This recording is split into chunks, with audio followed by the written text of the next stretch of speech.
Welcome to Field to Feast, where we profile Louisiana and its local ingredients.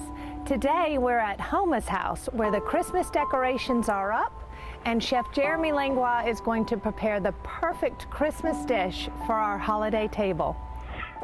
Field to Feast with Jennifer Finley is brought to you by the Louisiana Crawfish Promotion and Research Board, Louisiana Crawfish, ask before you eat, and by the Louisiana Beef Industry Council. Beef is what's for dinner, and by the Louisiana Rice Promotion Board. Think rice. Come on in. How beautiful! Yeah, it's festive in here. We're all decorated up. Jeremy, happy holidays. Happy holidays to you. So excited to have you here over at Houma's house. Oh my goodness, it looks so beautiful outside. I can only imagine what it looks like at night.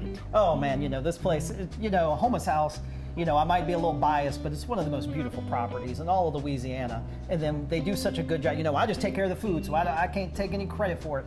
All the Christmas decorations and things like that they do is just beautiful. And yeah, at night it's all lit up, so it's just really great. Well, I'm coming back at night for the decorations, but also for dinner. There you go. So what will we be having today? Sure, we're going to prepare two unique holiday dishes for us. And what I wanted to do is, because I'm a Cajun Creole chef and I just love Louisiana food, that I wanted to do a Cajun dish and then a Creole dish. So Cajun, for those of you who might not know, Cajun and Creole, the difference are Cajun is kind of your low country dish. A gumbo, you throw everything in a pot and feed your whole family with it. So we're gonna start off with, we're gonna make some crawfish and rice cakes. I love it, Louisiana crawfish and Louisiana rice. There you go, and what makes this dish unique is basically we're making like a crab cake, but we're gonna use some low country items. What we're gonna first start off with is I got crawfish, and I got them two ways. I just got some beautiful whole crawfish tails that you get. Okay. I'm gonna put that in a bowl, but what I also did was I just took a knife and kind of coarsely chopped up some as well. Mayo. Okay. A little bit of green onions. Already looks like Christmas.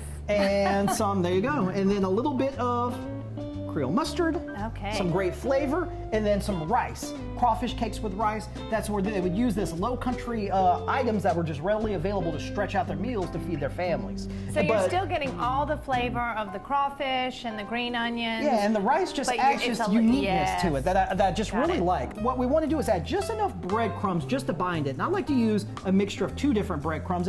I'm using some Italian breadcrumbs, which are fine ground with a little seasoning, and some panko breadcrumbs or Japanese breadcrumbs, which are a little coarse. And the reason that you get benefits from both. Yeah, if you just want to mix it up, a little salt and pepper goes in for seasoning. Well, this is not hard. No, you can do it. I didn't want to say even. Even you could do this, Jeff. And then look, once we got that, but what I really like about this recipe, like I said, this is like a crab cake. Instead of, sometimes there's no raw ingredients in here. So there's nothing raw in here. The crawfish are cooked, the vegetables are cooked. I'm just dusting them on a little breadcrumbs and starting to saute a couple of patties. So it just makes it really easy. You can make this mixture ahead of time. Last second, just brown them up, fry them up, and you get some good color on each side. And we are working with something. Oh my goodness gracious. I got some good golden brown on them. Beautiful. And while that's sauteing, we're gonna just throw together the quickest down and dirty remoulade sauce. This is just a really simple version. Mayo, Creole mustard, a little bit of fresh parsley, a little tablespoon of horseradish just to give it a little spice. You wanna juice me a lemon up in there? I do. Get that up in there. So lemon, mayo, mustard, the horseradish, a little salt and pepper. Mix that up real quick, and that's it. I mean, look how fast we made that. It's unbelievable, and this looks so much like Christmas. A little smear of this good, quick remoulade sauce on. And nothing raw here, so we're just looking to get good color. Heat them all the way through. Well, it's a good thing I came really hungry, so. And we got us some crawfish and rice cakes. Oh my goodness, how beautiful. This is very Christmassy. Now talk about field to feast, farm to table. We got the farm right here on the table. What are those? Some little daikon radishes and some little basil, and now we're working with something. Let's Cheers, see what we got. Merry Christmas. Let's do it. I'm ready. Crawfish rice. Is this your first crawfish rice cake? It is my first crawfish rice cake. My mouth is exploding with flavor. And all simple. This is so good. When we come back, what do we have going on? We're gonna go. Now we went low country. Now we're gonna go Creole. Still sticking with great Louisiana seafood. So sautéed red snapper with a pumpkin beurre blanc. Well, that sounds delicious. Y'all stay with us, and in the meantime, I'm gonna have a little bit more. Ho, ho, ho, ho, ho.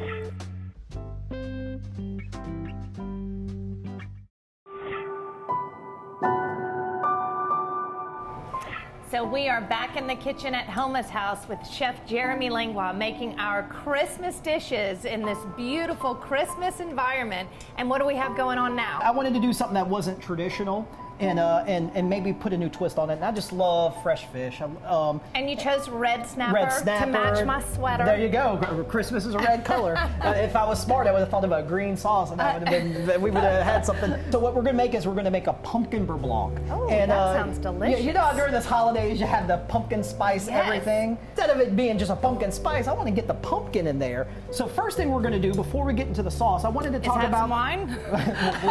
Always. Why do you think the bottle's half empty already? One thing we're going to do is talk about the fish. Now we're going to leave the skin on the fish. I just really love whenever you get a real crispy, you know, leaving scale off, but getting a good crispy sear on this fish, and it really makes this really great flavorful crust. If you've always been a little wary about eating the skin on the fish, you don't have to be. It's packed with flavor. It's packed with nutrients. It really brings out a great flavor and texture element to the fish. When I was growing up, we used to eat the fish tails. Oh yeah, just the very end. Yes, yeah, I love that. Was delicious. And so what I did here is I just gave it some scores, and what that's going to do is just help the skin tends to curl while it's cooking. So that's going to stop it from curling up as much, and it allows the fish to cook really quick in this pan. Over here I got just a smoking hot pan. We're going to just start searing that. Really looking to get a real crispy, hard sear, as I like to say. Because we scored it, it's going to start to cook. You can even see the sides. Well, right, when you did that, it almost like inflated. Yeah, that's right, and that's the skin starting to curl when it hits that hot oil, and that's why we scored it. But if you don't have that pan super hot, the skin will stick to the bottom of the pan. Okay. Teflon helps with that.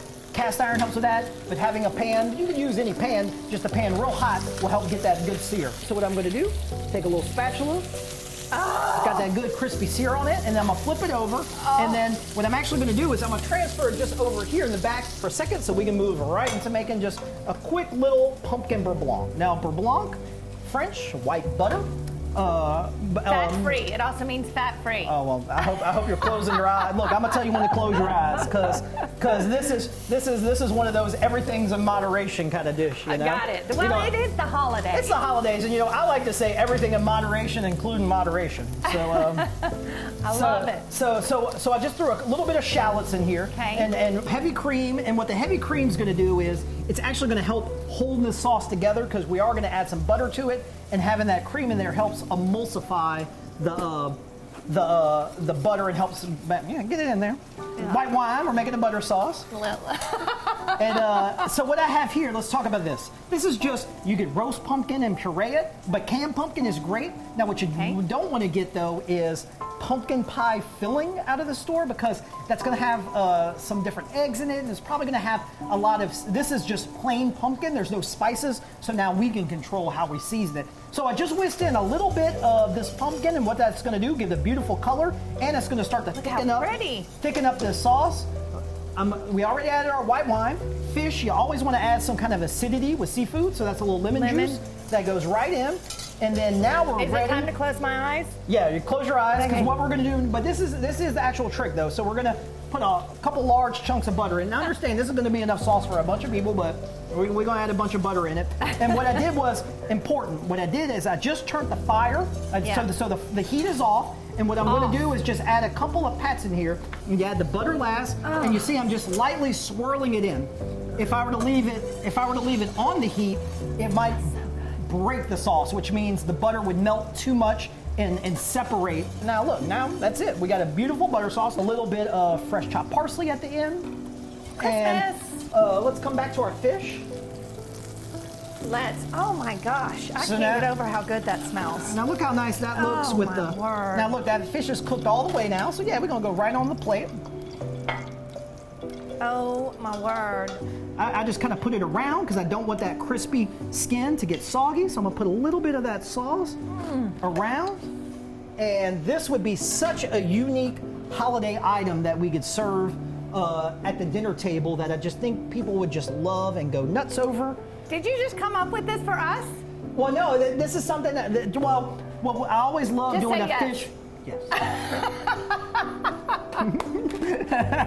But this is one of my go-to holiday sauces. From October, just a great fall sauce. Once we get to October through December, I just love making that pumpkin butter sauce. Friend, There we go. it is time.